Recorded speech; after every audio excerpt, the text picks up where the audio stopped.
Amoebic മസ്തിഷ്ക ജ്വരം ബാധിച്ച സംസ്ഥാനത്ത് 2 പേരുടെ കൂടി മരണം സ്ഥിരീകരിച്ചത് തിരുവനന്തപുരം കൊല്ലം സ്വദേശികളുടെ മരണമാണ്.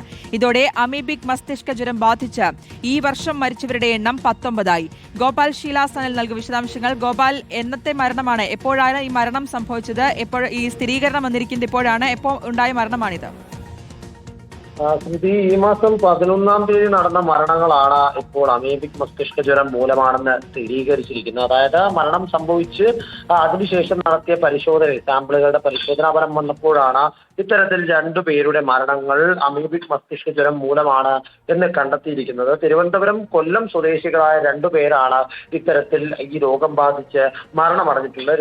ഇവരുടെ പേരുവിവരങ്ങളോ പുരുഷനാണോ സ്ത്രീയാണോ പ്രായം എന്നിവയൊന്നും തന്നെ ഇതുവരെയും വ്യക്തത വരുത്തിയിട്ടില്ല. ഇതൊരു പ്രാഥമിക വിവരം മാത്രമാണ്. ഇതോടുകൂടി, അതായത് ഈ 2 മരണം കൂടി ചേർത്ത് കഴിഞ്ഞാൽ ഈ വർഷം മാത്രം അമീബിക് മസ്തിഷ്ക ജ്വരം ബാധിച്ച് മരിച്ചവരുടെ എണ്ണം 19ആയി ഉയർന്നിരിക്കുന്നു. അതായത് ഒരു ആശങ്കയുടെ സാഹചര്യം ഒരു പരിധിവരെയെങ്കിലും നിലനിൽക്കുന്നുവെന്ന് ഈ ഘട്ടത്തിൽ പറയേണ്ടതായിരിക്കുന്നു.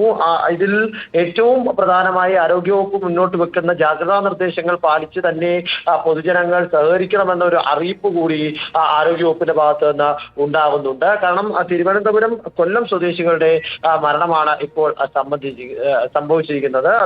അതാണ് ഇപ്പോൾ കണ്ടെത്തിയിരിക്കുന്നത്. കഴിഞ്ഞ ദിവസം ആക്കുളം സ്വിമ്മിംഗ് പൂളിൽ കുളിച്ച ഒരു കുട്ടി, 17കാരനായ ഒരു കുട്ടിക്ക് രോഗം സ്ഥിരീകരിച്ചിരുന്നു. അതിനുശേഷം അതുമായി ബന്ധപ്പെട്ട ജാഗ്രതാ നിർദ്ദേശം നൽകി സ്വിമ്മിംഗ് പൂൾ അടച്ചിട്ടിരിക്കുകയാണ്. സമാനമായി തന്നെ എന്തെങ്കിലും തരത്തിലേക്ക് ബുദ്ധിമുട്ടുള്ളവർ കൃത്യമായ ചികിത്സാ സഹായം തേടുകയോ ആരോഗ്യവകുപ്പിന്റെ അറിയിപ്പുകൾ അനുസരിച്ച് സഹകരിക്കുകയോ ചെയ്യണമെന്നാണ് നിർദ്ദേശം. ഓക്കെ, വ്യക്തമാണ്. ഗോപാൽ ഷീലാസനലാണ് വിശദാംശങ്ങൾ നൽകിയത്.